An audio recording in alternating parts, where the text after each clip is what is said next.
Good evening दोस्तों। स्वागत है एक बार आपके अपने चैनल पे।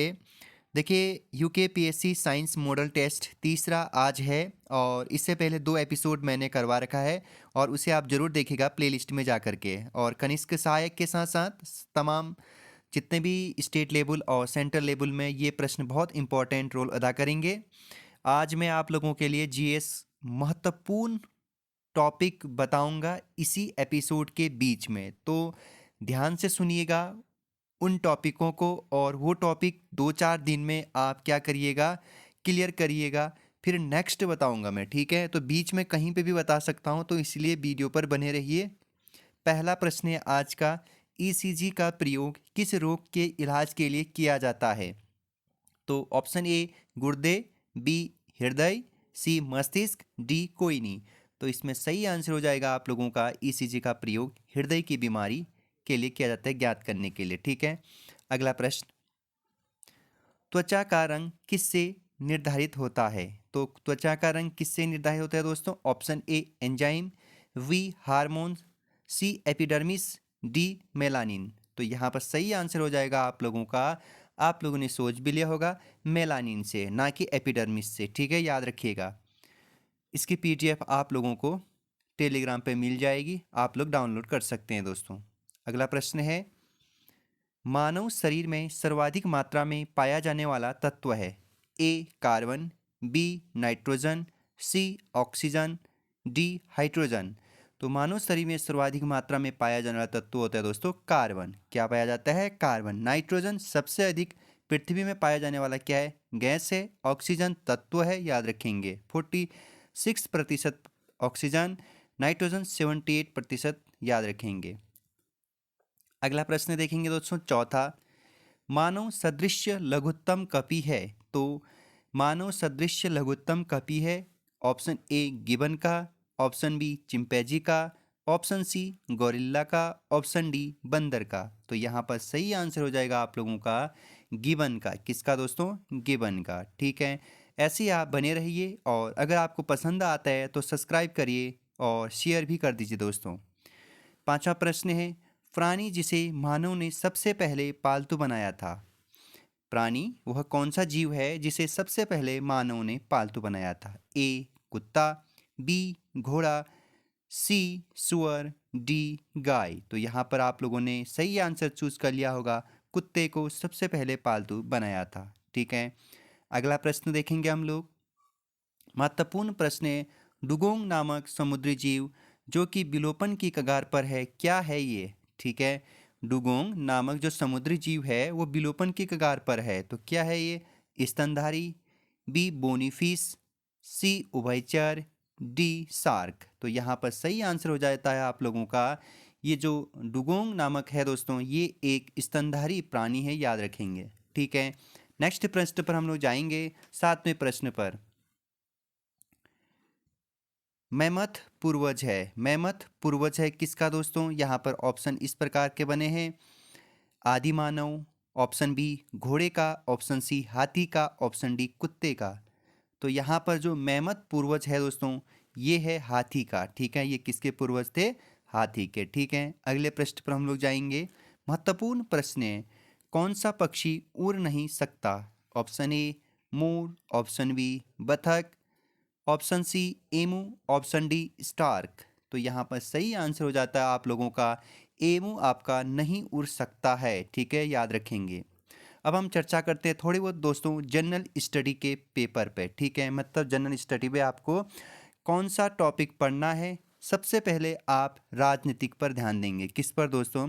राजनीति, मतलब पॉलिटिकल पे, ठीक है?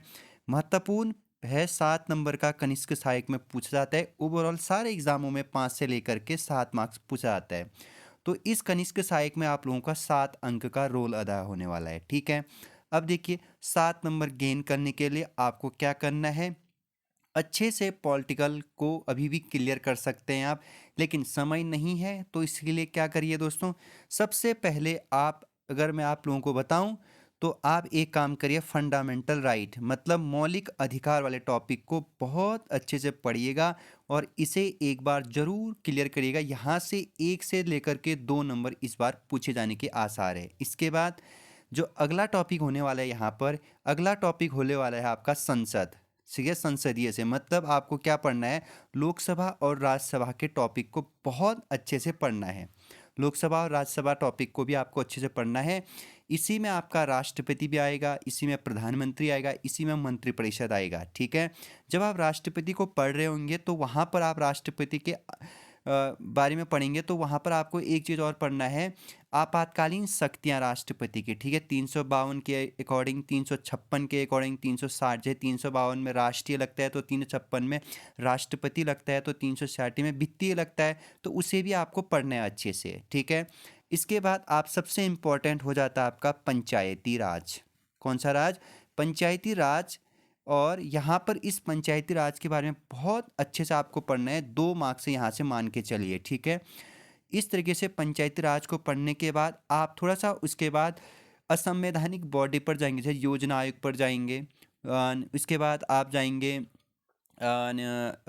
जैसे आपका नहीं, बीच में एक बिल आया था 2013 में। ठीक है, लोकायुक्त लोकपाल वाला। ठीक है, इससे भी पढ़ेंगे। ठीक है, इसके बाद आपको एक संवैधानिक बॉडी पढ़ना है, भाषा। ठीक है, और निर्वाचन आयोग, निर्वाचन आयोग और भाषा को भी पढ़ना है। ठीक है, भाषा और निर्वाचन आयोग को अच्छे से पढ़िएगा। जहाँ भाषा का उल्लेख 343 से 351 तक आर्टिकल में है, तो निर्वाचन का 324 से 329 तक है। तो ये 6-7 टॉपिक थे जो बहुत बहुत इम्पोर्टेंट टॉपिक है, जहाँ से आप लोगों के लिए हमेशा सवाल बनते ही है और इस बार भी बनेगा दोस्तों। ठीक है, अब थोड़ी देर में मैं लास्ट में बताऊंगा आपको इंडियन भूगोल के इम्पोर्टेंट चैप्टर। ठीक है, और मैं परसों से मैं पॉलिटिकल वन लाइनर आप लोगों के लिए लेकर के आ रहा हूँ, उसे आप ज़रूर अटेंड करिएगा। अभी मैं वन लाइनर सवेरे भारत का भूगोल लेकर के आ रहा हूँ, हमेशा की तरह कल अंतिम एपिसोड होने वाला है और वो बहुत इम्पोर्टेंट होने वाला है। ठीक है, याद रखिएगा दोस्तों आप लोग। तो अगला प्रश्न हम देखेंगे, यूनिवर्सल डोनर होते हैं, option A B, option B O, option C A B, option D A D. तो यूनिवर्सल डोनर मतलब जो यहाँ पर सवाल हो रहा है कि जो सबको दे सकता है, तो ये होता है दोस्तों ओ, ऑप्शन बी सही आंसर हो जाएगा आप लोगों का। ठीक है, अगले प्रश्न पर हम लोग जाएंगे।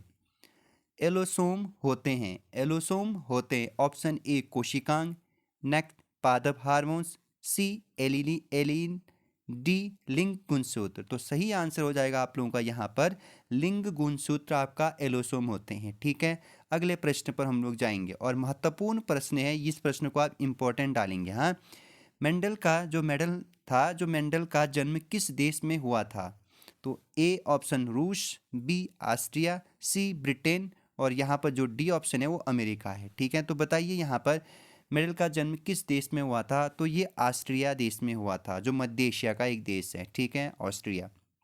अगला प्रश्न देखेंगे हम लोग, ए रुधिर वर्ग के व्यक्ति को किस वर्ग का रुधिर दे सकते हैं? मतलब जो ए ग्रुप वाले होते हैं वर्ग के व्यक्ति को किस वर्ग का रुधिर दे सकते हैं? मतलब याद रखिएगा, ए ओ, ए या बी ओ, या फिर ए या फिर बी।